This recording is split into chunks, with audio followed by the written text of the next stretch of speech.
Honda di MotoGP berada dalam pilihan sulit.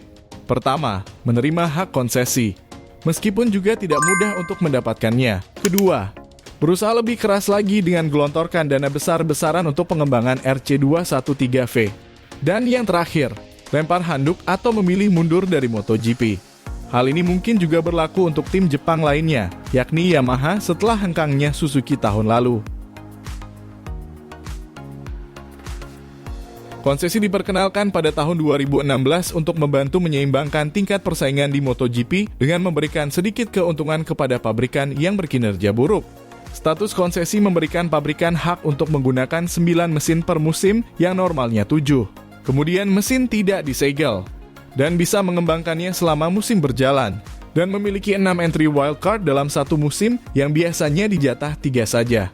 Dan yang terpenting adalah memungkinkan pembalap reguler tim resmi untuk melakukan tes. Namun sisi buruknya jika Honda menerima status ini akan sangat merusak reputasi tim Jepang itu sebagai pabrikan terkemuka MotoGP selama setengah abad terakhir. Nama besar Honda dipertaruhkan karena dianggap melemah daya saingnya melawan pabrikan Eropa. Tapi jika tidak, mereka akan berlarut-larut dalam ketidakpastian, bisa ditinggal pembalap andalan mereka, yakni Marc Marquez ke KTM. Dan yang lebih buruk lagi, Honda lempar handuk dan mundur dari MotoGP seperti Suzuki.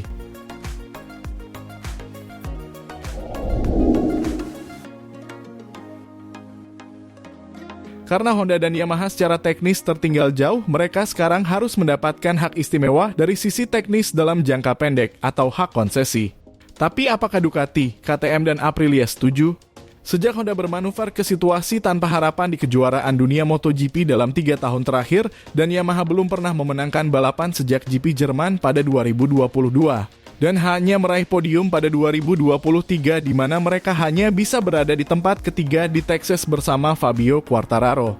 Promotor kejuaraan dunia, Dorna Sports SL harus bertindak sekarang, demi membuat pertunjukan ini tetap menarik. Jika hal ini tidak dilakukan, risiko kemungkinan pengunduran diri Honda dan Yamaha mungkin saja terjadi, di mana rumor ini telah menghantui paddock MotoGP selama beberapa bulan, yang meski tidak membahayakan kejuaraan dunia MotoGP secara langsung, tapi tetap akan mengirimkan sinyal buruk kelesuan minat fans kedua merek Jepang tersebut, terutama setelah Suzuki mundur pada akhir musim 2022. Oleh karena itu di Assen sekarang ada pembicaraan tidak resmi antara Dorna dan mereka yang bertanggung jawab atas 5 pabrikan sepeda motor yang diwakili di MotoGP. Karena jelas bahwa Honda tidak akan keluar dari masalahnya dan bahwa M1 Yamaha juga tidak akan kompetitif. Dan tidak ada yang berharap superstar berikutnya berhenti setelah Valentino Rossi dengan Marc Marquez. Yamaha dan Honda harus berurusan dengan masalah teknis.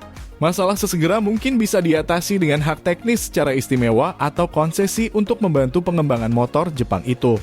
Namun apakah tim dan pabrikan sebesar Honda mau menerima kekalahan telak ini dan menerima bantuan teknis? Dulu hal ini terjadi pada Ducati, di mana pada tahun 2014 CEO Dorna Carmelo Ezpeleta membantu Ducati secara bertahap membangun motor pemenang lagi ketika kebuntuan teknis terjadi setelah kemenangan gelar 2007 Casey Stoner. Saat itu, bos balap Ducati yang baru Gigi Dall'Igna mendapat izin untuk mengubah tim pabrikan Ducati Corse dengan Dovizioso dan Hayden dari status tim pabrikan menjadi status open class, yang dikaitkan dengan banyak keistimewaan, seperti layaknya tim konsesi.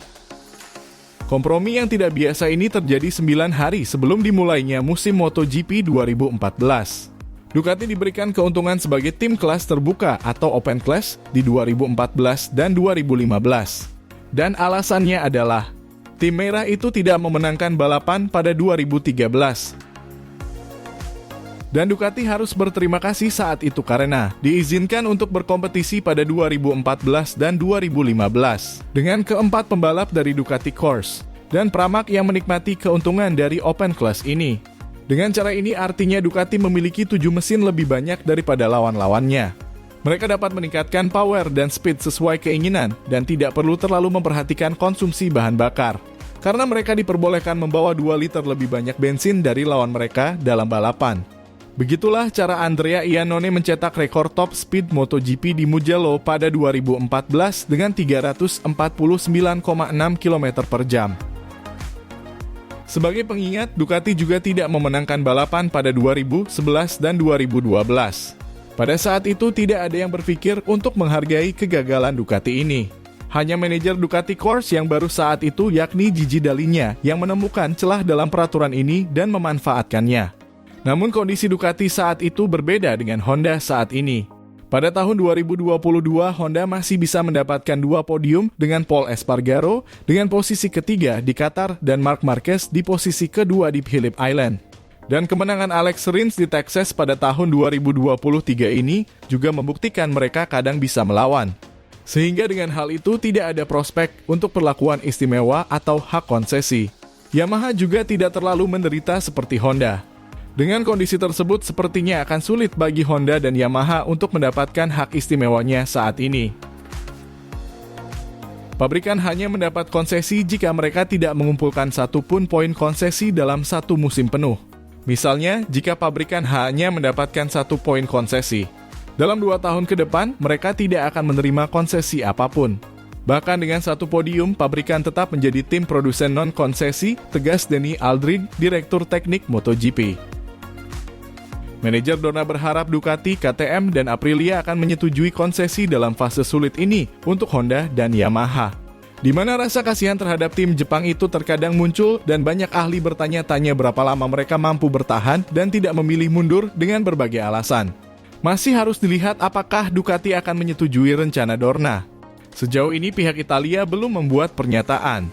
Faktanya adalah Dorna menyelamatkan tim Italia itu dengan cara yang sama setelah 2013. Namun tidak dengan KTM dan Aprilia. Seberapa cepat hak istimewa dapat diberikan kepada tim Jepang masih harus dinegosiasikan.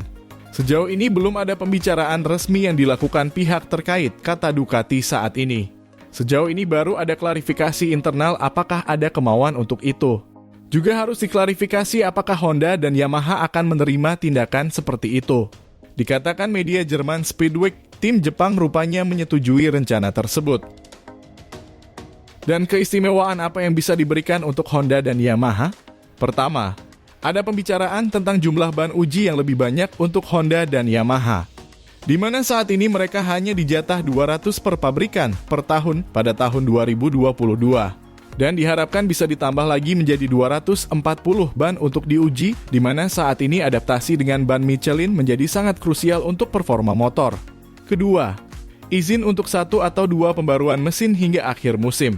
Ketiga, lebih banyak kebebasan desain untuk paket aerodinamika, di mana saat ini hanya diizinkan 2 versi per pembalap dan per musim. Keempat, tes pribadi untuk Honda dan Yamaha ditambah beberapa hari uji. Di mana saat ini, hingga seri terakhir di GP Valencia nanti, hanya direncanakan 1 hari tes resmi di Misano pada September mendatang. Artinya Honda dan Yamaha harus diberi tambahan untuk melakukan uji coba lagi, agar bisa meningkatkan pengembangan motornya. Apakah cara ini akan efektif untuk meningkatkan daya saing pabrikan Jepang itu? Contoh nyata adalah KTM dan Aprilia, di mana selama mendapat hak konsesi mereka terlihat kompetitif dan bisa podium, namun di tahun pertama tanpa hak istimewa mereka sedikit menurun. Dan di tahun kedua setelah lepas hak konsesi mulai beradaptasi lagi.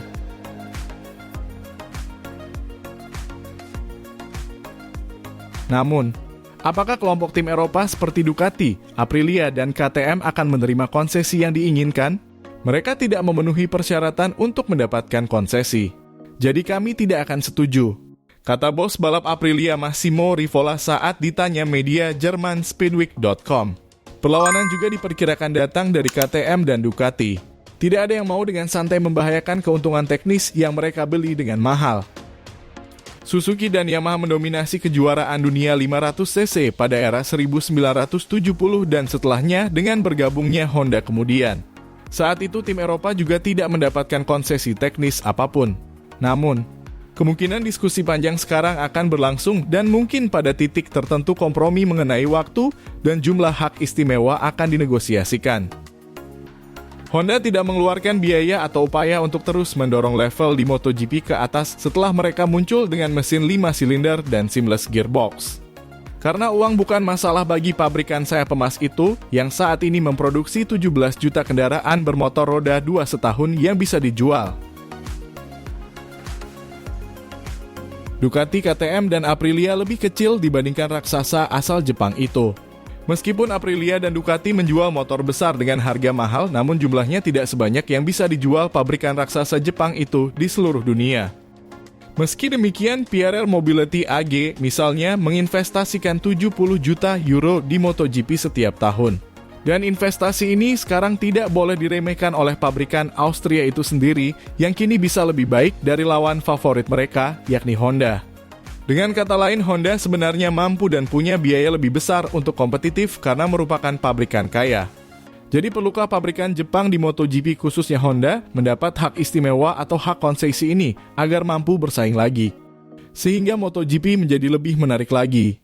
Silakan berpendapat dan memberikan pemikiran Anda di kolom komentar.